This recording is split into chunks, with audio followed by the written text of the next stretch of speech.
에베소서 4장 11절에서 16절 말씀 다 같이 읽겠습니다. 그가 어떤 사람은 사도로, 어떤 사람은 선지자로, 어떤 사람은 복음 전하는 자로, 어떤 사람은 목사와 교사로 삼으셨으니 이는 성도를 온전하게 하여 봉사의 일을 하게 하며 그리스도의 몸을 세우려 하심이라. 우리가 다 하나님의 아들을 믿는 것과 아는 일이 하나가 되어 온전한 사람을 이루어 그리스도의 장성한 분량이 충만한 데까지 이르리니 이는 우리가 이제부터 어린아이가 되지 아니하여 사람의 속임수와 간사한 유혹에 빠져 온갖 교훈의 풍조에 밀려 요동하지 않게 하려 함이라. 오직 사랑 안에서 참된 것을 하여 범사에 그에게까지 자랄지라. 그는 머리니 곧 그리스도라. 그에게서 온몸이 각 마디를 통하여 도움을 받음으로 연결되고 결합되어 각 지체의 분량대로 역사하여 그 몸을 자라게 하며 사랑 안에서 스스로 세우느니라. 아멘.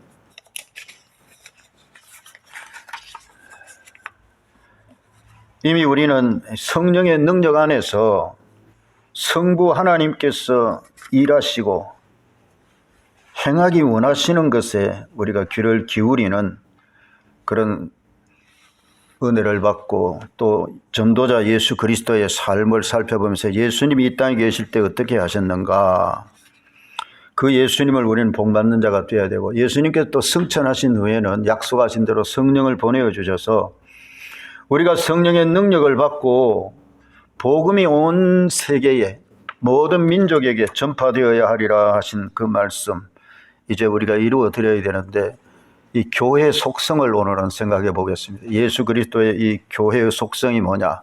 그것은 마지막에 부탁하신 대로 전도를, 선교를 위임받은 교회다.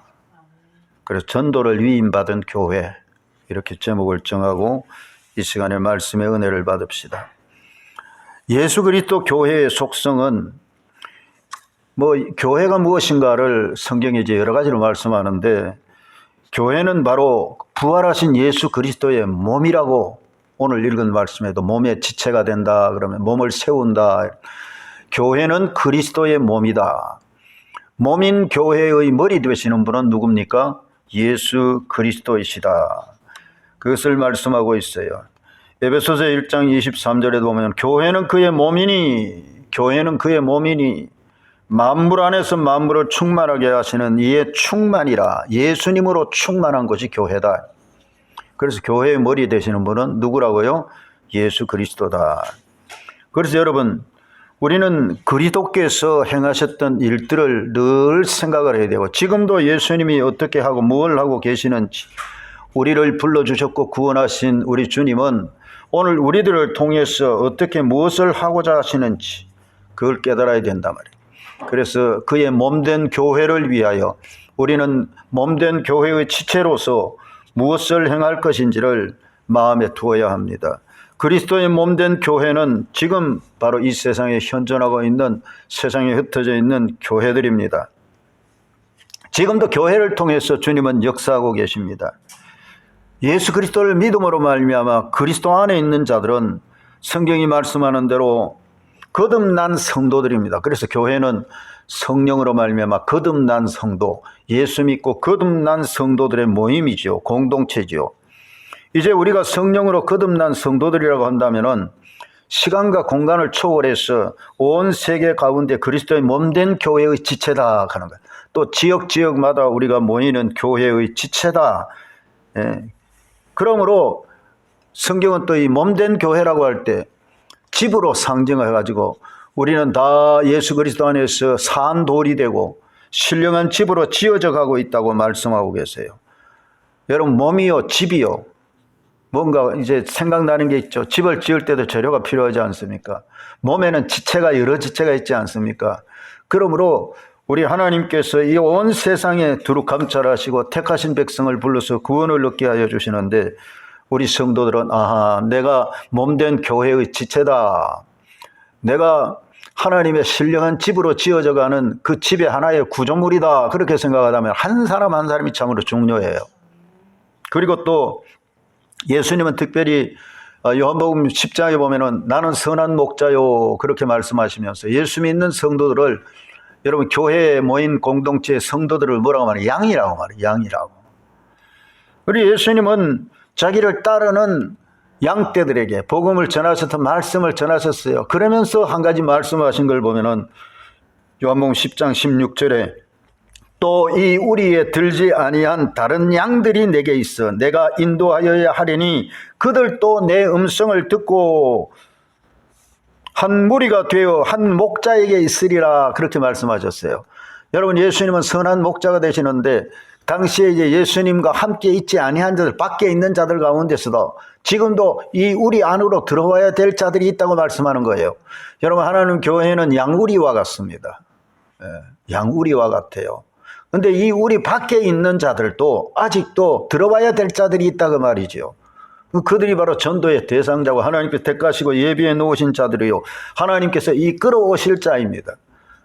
여러분, 성경은 우리가 전도합니다마는 근본적으로는 하나님께서 이끌지 아니하시면은, 예수님 그 말씀하셨어요. 아버지께서 내게 이끌지 아니하시면 아무도 내게로 올 수가 없다고 말씀하셨어요. 여러분, 하나님께서 예비된 자들, 택하신 백성을 이끄시는 줄로 믿습니다. 그래서 그 하나님께서 이끄시는 자들을 우리가 만나면은 복음의 문이 열리고 전도가 되는 거예요. 그러니 얼마나 감사합니까? 우리도 이제 부르심을 받고 훈련을 받고 성령으로 능력을 입어서 권능을 받고 이제 보내심을 받고 파송을 받고 선교사들이면 멀리 이방 나라로 가기도 하고, 우리는 바로 우리 지역에서 성경이 말씀하는 대로 예루살렘과 온 유대와 사마리아와 땅끝까지 이르러 내 증인이 되리라는 그 말씀을 우리가 순종을 하는 것이 되는 것이죠. 그래서 교회의 속성을 두 번째로는 교회 중심과 선교 중심으로 나누어서 생각해 볼 수가 있는데, 교회가 이제 세워지면은 교회 공동체 가운데서 바로 예수 그리스도의 몸된 교회의 지체로서 아까 에베소서 4장 11절 이하에서 말씀한 대로 직분을 받고 세움을 받기도 하고 성도들을 온전하게 하고 봉사하게 하고 교회가 이제 세워져 가는데 그리스도의 장성한 분량에 이르기까지 자랍니다. 거기서 끝나는 게 아니고 우리는 각자가 다 또한 주님께로부터 보내심을 받고 파송을 받고 우리 가족들에게, 이웃들에게, 형제들에게, 모든 민족에게 복음을 전할 사명이 있어서, 그래서 선교단체도 필요하고, 우리가 소위 말하는 아웃리치라 그래요. 밖으로 나가가지고, 밖으로 나가서 복음을 전하는 그런 또한 구조가 필요하다 그 말이죠. 그것을 교회가 세워져 가고 교회가 조직이 되는 것을 모달리티라고 그래요. 그리고 밖에 선교단체 이런 것을 소달리티라고 그래요. 교회 안에는 이 두 가지가 다 병행되어져 가야 된다. 연결되어져야 된다. 그래야 우리가 주님이 주신 사명을 감당할 수 있으니, 교회는 바로 산 위의 동네와 같고 성도들은 세상의 소금이고 빛이다라고 예수님이 말씀을 하신 대로, 여러분, 우리가 교회 모든 성도들은 세상의 빛이요 세상의 소금인 것을 알고 교회 안에서만 똘똘 뭉치고 잘하면 뭐합니까? 거기서 밖으로 우리는 빛을 발해야 되는 거예요. 우리가 예수 믿고 나면 가장 먼저 여러분 우리가 빛을 발하고 소금이 되는 것은 가족, 형제, 자매들입니다. 가족들에게, 가장 가까운 사람들에게 우리의 모습이 보여지는 거예요. 그래서 우리가 진실로 예수 그리스도 안에서 변화된 모습을 보여주면은, 여러분 예수님을 믿고 성령의 역사로 말하면 우리의 삶에 변화가 일어나면은 가장 먼저 보는 사람들이 누구겠어요? 가족들이요, 가족들이 야, 진짜 이상하다. 어떻게 저렇게 변할 수가 있나? 그러면 그게 도전이 되고 벌써 소금으로 빛으로 복음이 전파되는 것이요. 우리를 예수 그리스도의 향기라고 했지 않습니까? 향기를 바라니까, 빛을 바라니까, 소금이 맛을 내니까 도전을 받는 겁니다. 그게 바로 전도가 스스로 돼버리는 거죠. 산 위의 동네는 감추이지 못한다고 그랬어요.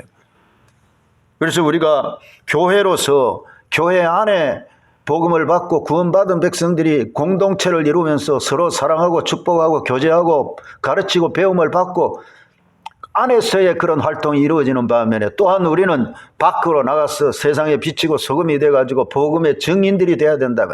땅끝까지 복음의 증인들이 돼야 된다. 이 두 가지가 바로 병행이 돼야 된다. 우리 개인적으로도 그런 분들로 교회는 바로 그렇게 해야 되는 것입니다. 그래서 우리가 선교 헌금도 하고, 우리가 기도를 하고, 가서 전하든지 가지 못하면 기도를 하고 있든지 이런 일을 우리가 계속 해야 된다. 그게 바로 교회의 본질이에요.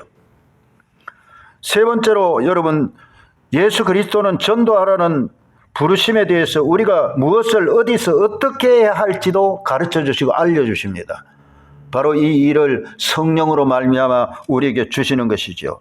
무엇을 해야 될 것인가? 전도하려고 하는 게 과연 무엇인가 말이죠. 그래서 사도 바울 같으면은 복음이 너희에게 이를 때에는 말로만 이른 것이 아니다. 능력과 성령과 큰 확신으로 된 것이다. 여러분, 우리는 주의 복음을 전해야 되는데 주의 복음이 그냥 세상 사람들이 말하는 거 뭐 글을 써놓은 거 그런 전도가 아니다 말이죠. 여러분, 이 말씀 자체가 능력이 있어요. 에너지가 있어요. 말씀에 권세가 있어요. 그러니 이 복음을 전하는 우리는 말씀 때문에, 성령의 역사 때문에 변화가 일어나, 우리 삶의 변화가 일어났으니 성령의 능력을 맛보고 말씀의 능력을 맛보고 성령이 우리 속에서 역사하시면은 사람이 달라져 버리고, 그리고 막 확신에 차가지고 우리가 복음을 전하게 되는 거예요. 우리는 보배를 질그릇에 담았다고 하지 않습니까? 그 보배를 전하는 거예요. 예수 그리스도의 보배로움을 우리는 전한 거죠. 그리고 우리는 어디서 어떻게 해야 되는가? 바로 예루살렘과 온 유대와 사마리아 땅끝까지 그러는데 우리는 동시적으로 이 일들이 일어나야 된다 말이에요. 동시적으로. 그래서 우리 가장 가까운 곳에서도 자주 만나는 사람들에게도 예수의 복음을 전하고 모든 민족 열방에게도 복음을 전해야 된다. 어떻게 해야 하는가? 어떻게 해야 되는가? 어떻게 우리는 이 사명을 감당할 수 있는가? 그것도 이미 가르쳐 주셨으니 오직 성령이 너희에게 임하시면 너희가 권능을 받고 그랬어요. 여러분, 성령으로 말미암아 권능을 받고 은혜와 은사를 받고 성령이 우리를 막 그리스도의 사랑이 우리를 강권하시기 때문에 성령의 음성을 듣는 것, 바로 그것이 여기에 적용이 되는 거죠. 누구에겐가 복음을 전하고 싶어. 그래서 그 사람을 품고 기도하는 거예요. 그 사람을 품고 그 사람의 형편과 사정을 주님 앞에 구하면서 우리가 기도하면서 또 만나서 대화하면서 이 사람이 어떤 환경에 처했는지, 지금 어떤 악한 그런 거짓된 영에 또한 속임수에 빠져 있지는 않는지, 무엇에 묶여 있지는 않는지, 그래서 그 형편을 알아보고 축복하고 기도하면서 혹은 축사도 하면서 우리는 접근해 가는 거죠. 그리고 그 사람을 예수 그리스도께로 인도하 이끌어 드리는 거죠. 빛 가운데로 사람이 들어오게 되면, 어둠에서 빛으로 들어오면은 놀라운 변화가 일어나는 거죠. 그럴 때 정말 우리가 하나님께서 행하시는 놀라운 일을 보게 되는 것입니다. 그러니 무엇을 어디서 어떻게 해야 할지도 이미 주님은 우리에게 가르쳐 주셨으니 우리가 진실로 성령의 음성을 잘 알아듣고 어디로 가며 무엇을 어떻게 할 것인지, 그래서 듣는 전도라는 말이 나오는 거예요. 듣는 전도다. 성령의 인도하심을 받는 전도가 된다, 그 말이죠. 여러분, 이 세상을 보십시오. 동서남북을 바라보십시오. 요한복음 3장 36절에 보면 아들을 믿는 자에게는 영생이 있고 아들에게 순종하지 아니하는 자는 영생을 보지 못하고 도리어 하나님의 진노가 그 위에 머물러 있느니라 이랬어요. 여러분, 예수님을 믿고 영생을 얻은 사람들이 있는가 하면은 믿지 아니하는 자들은 영생을 보지도 못하고 오히려 하나님의 진노가 그 위에 임하여 있다. 참 불쌍한 존재들이 아닙니까? 그래서 우리가 예수님을 믿지 아니하는 자들을 보면은 하나님의 진노가 그 위에 있다는 말씀 자체가 굉장히 뭔가 우리가 다시 한번 깊게 생각해 볼 그런 말씀이 아닙니까? 깨닫지 못하고 알지 못해서 그렇지 그들은 이미 사망의 그늘에 앉아 있는 거예요. 하나님의 진노 아래 있는 것입니다. 그래서 결국은 구원의 복음이 그들에게 필요한 것이고, 여러분, 하나님께서 택한 자들이 있다고 말합니다. 누구를 택했는지 우리는 잘 몰라요. 그래서 우리는 전할 사명은 있어요. 누구에게든지 복음을 전할 사명이 있어요. 그래서 성경은 우리에게 그것을 가르쳐 주셨어요. 세상 모든 민족들에게 복음이 전파될 것이라고 말씀하고 계세요. 예수님께서 마태복음 28장 마지막에 19, 20절에도 주신 말씀대로 보면은 그러므로 너희는 가서 모든 민족을 제자로 삼으라고 말씀하고 계세요. 아버지와 아들과 성령의 이름으로 세례를 주고 그 다음에 말씀하신 건 내가 너희에게 분부한 모든 것을 가르쳐서 지키게 하라고 말씀하고 계세요. 얼마나 적극적이고 얼마나 우리가 이 예수님의 말씀을 들을 때 와, 예수님께서 정말 단단히 부탁하신 것이구나 하는 것을 느낄 수가 있습니다. 그러면서 하시는 말씀 약속입니다. 내가 항상 세상 끝날까지 너희들과 함께 있을 것이라고 말씀하시면서 마가복음의 마지막 장 16장 마지막 부분에 가면은 주께서 그들과 함께 하사 나가서 제자들이 나가서 복음을 증거하고 이렇게 할 때 주께서 그들과 함께 하사 하신 말씀을 증거해 주셨단 말이에요. 약속하신 말씀대로 그대로 되는 일들이 일어나는데 표적이 일어나고 기사가 일어나고 예수님께서 말씀하셨던 것이 실제로 순종하고 나갔을 때 그 일이 그대로 이루어졌다는 말씀이 나와요. 여러분, 예수님은 부활하고 승천하셨지만 지금도 그 말씀에 순종해서 우리가 이 복음을 가지고 나갈 때 주님은 우리와 함께 하시는 줄로 믿습니다. 그대로예요. 그대로. 성경 그대로예요. 그리고 예수님이 뭐라고 하셨어요? 내 계명을 가지고 지키는 자는 나를 사랑하는 자니 나를 사랑하는 자는 아버지께 사랑을 받을 것이고 나도 그들을 사랑하고 그들에게 내가 나를 나타내리라 하셨으니 예수님이 순종하는 자들에게 자기를 나타내버리시니까 정말 이 말씀은 묵상하고 너무도 감격스러워요. 아니, 예수님이 나에게 자기 자신을 나타내 주시는 거예요. 여러분, 예수님이 자기를 나타내 주시는 거예요. 실제로 예수님을 만났던 그 시대 그 사람들 복 받았죠. 그런데 지금도 우리는 동일한 복을 받는 거예요. 예수님이 자기를 나타내시겠다고 하셨어요. 주님의 말씀을 사랑하고 그 말씀을 지키고 순종하는 자에게는 예수님이 자기를 나타내시니 진짜 예수님은 살아계시네. 우리와 함께 계시네. 약속하신 말씀대로 행하시고 계시네. 여러분, 그런 경험이 있기를 주의 이름으로 축복합니다. 오늘은 전도를 위임받은 교회, 우리 교회의 속성이 무엇인가 간단하게 살펴봤어요. 듣는 전도, 성령이 우리 가운데 역사하시면서 예수님께서 우리에게 가르쳐 주신 대로 우리가 무엇을 전해야 될지, 어디서 전해야 될지, 누구에게 어떻게 전해야 될지도 성령님은 우리를 인도하시고 가르쳐 주신다. 그것이 사도행전의 역사였어요. 그것이 베드로의 삶이었고 바울 사도의 삶이었고 빌립 집사의 삶이었어요. 여러분, 빌립 집사가 예루살렘에서 저 광야로 내려가는 그 길에 가서 구스의 내시를 만나도록 천사가 명하고 그 다음에는 성령이 지시하고 이끌어 가시는 것을 우리는 성경에서 볼 수 있지 않습니까? 성령님은 오늘도 우리 가운데 동일하게 역사하시니 우리가 성령의 음성을 잘 듣고 순종하면 우리 주님께서 기뻐하시는 뜻을 이루고 진짜 하나님의 나라가 임하고 하나님의 뜻이 우리 가운데서도 이루어지는 그런 은혜를 맛보게 될 줄로 믿습니다. 우리가 진실로 성령의 음성에 귀 기울여 듣고 순종함으로 말미암아 예수님께서 약속하시고 명하신 그 일이 우리 삶의 열매가 되고 하늘의 상급이 되기를 주님의 이름으로 축복합니다. 기도하십시다. 참으로 좋으신 하나님 아버지, 은혜를 진심으로 감사를 드립니다. 우리 하나님께서 이 땅에 복음이 전파되도록 예수님을 보내주셔서 시작하셨고 예수님의 약속대로 보혜사 성령이 오셔서 우리 가운데 거하시며 우리에게 권능으로 역사하시고 우리에게 지혜의 말씀, 이 복된 보배로운 말씀을 우리에게 주시고 생각나게 하시고 무엇을 어디서 어떻게 증거해야 될지 가르쳐 주시고 인도해 주심을 진심으로 감사합니다. 그러므로 우리 삶이 참으로 주님과 동행하며 주님께서 부탁하신 말씀을 지켜 행함으로 주님이 우리 가운데 자기를 나타내 주시는 복된 인생들이 다 되게 하여 주시옵소서. 감사를 드리옵고 예수님의 이름으로 기도하옵나이다. 아멘.